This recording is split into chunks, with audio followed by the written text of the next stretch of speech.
नमो तस्य भगवतो अरहतो सम्मा संबुद्धस्य। धम्म तभी सद्धम्म कहला सकता है जब वह प्रज्ञा की वृद्धि करे। धम्म तभी सद्धम्म है जब वह सभी के लिए ज्ञान का द्वार खोल दे। ब्राह्मणी सिद्धांत था कि ज्ञान प्राप्ति का द्वार सभी के लिए नहीं खोला जा सकता। यह अनिवार्य तौर पर कुछ लोगों तक ही सीमित रहना चाहिए। उन्होंने केवल ब्राह्मणों, क्षत्रियों और वैश्यों के लिए ज्ञान प्राप्ति की अनुमति प्रदान की, लेकिन इन तीन वर्गों के लिए, पुरुष वर्ग के लिए ही यह अनुमति थी। समस्त स्त्रियां, चाहे वह ब्राह्मण, क्षत्रिय, वैश्य वर्ग की ही क्यों न हो, और समस्त शूद्र, पुरुष तथा स्त्रियां दोनों के लिए ज्ञान प्राप्ति वर्जित थी। वे साक्षर तक नहीं हो सकते थे। भगवान बुद्ध ने ब्राह्मणों के इस निर्दयतापूर्ण सिद्धांत के विरुद्ध विद्रोह किया। उनका उपदेश था कि ज्ञान प्राप्ति का द्वार सभी के लिए खुला रहना चाहिए, पुरुषों के लिए भी और स्त्रियों के लिए भी। बहुत से ब्राह्मणों ने उनके विचारों का खंडन करने का प्रयास किया। ब्राह्मण लोहिच के साथ हुआ तथागत का वाद विवाद उनके विचारों पर बहुत प्रकाश डालता है। महान भिक्षु संघ सहित चारिका करते करते भगवान बुद्ध जब कौशल जनपद से गुजर रहे थे तो वे एक बार साल वृक्षों से घिरे हुए सालवतिका नामक ग्राम में पहुंचे। उस समय सालवतिका में लोहिच ब्राह्मण रह रहा था, जहां बहुत बड़ी आबादी थी और जो घास, जंगल और धन धान्य से भरा हुआ था। कौशल राज प्रसेनजित ने वह गांव लोहिच को उपहार के रूप में दे रखा था, जहां उसका वैसा ही अधिकार था जैसे कि वह वहां का राजा हो। लोहिच ब्राह्मण का मत था कि यदि कोई श्रमण या ब्राह्मण ज्ञान प्राप्त कर ले तो उसे किसी स्त्री या शूद्र को उस ज्ञान का दान नहीं करना चाहिए। तब लोहिच ब्राह्मण ने सुना कि तथागत सालवतिका में ठहरे हुए हैं। यह सुनकर उसने भेषिक नामक नाई को कहा, भले भेषिक, आ और जहां श्रमण गौतम ठहरे हैं वहां जा और जाकर मेरी ओर से उनका कुशल समाचार पूछ कि क्या वे स्वस्थ हैं और सुख से हैं।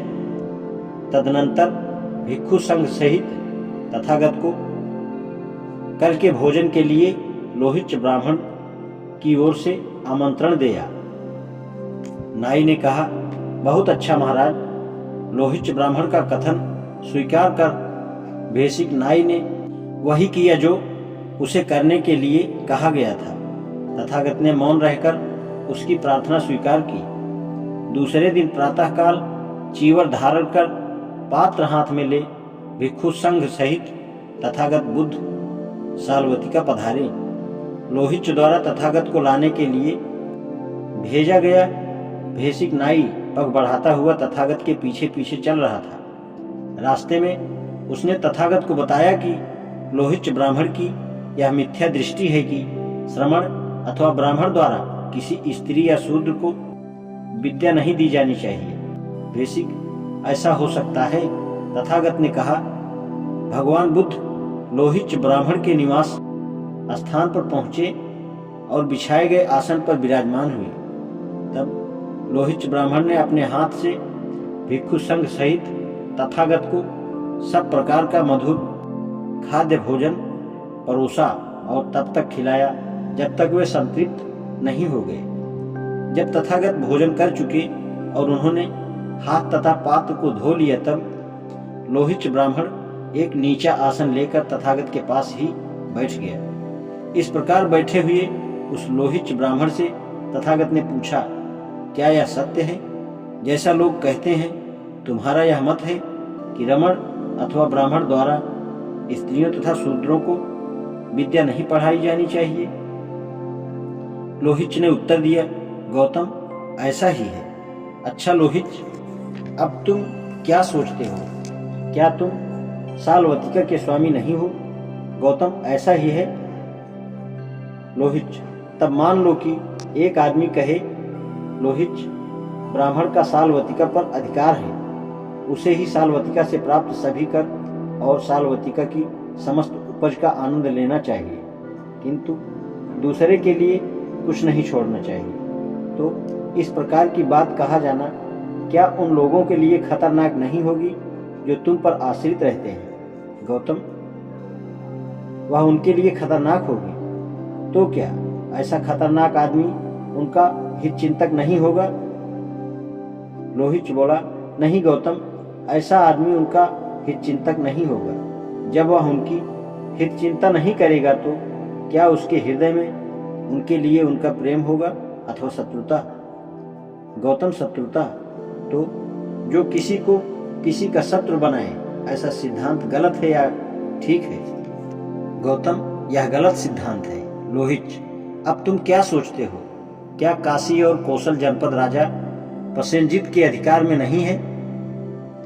गौतम, है।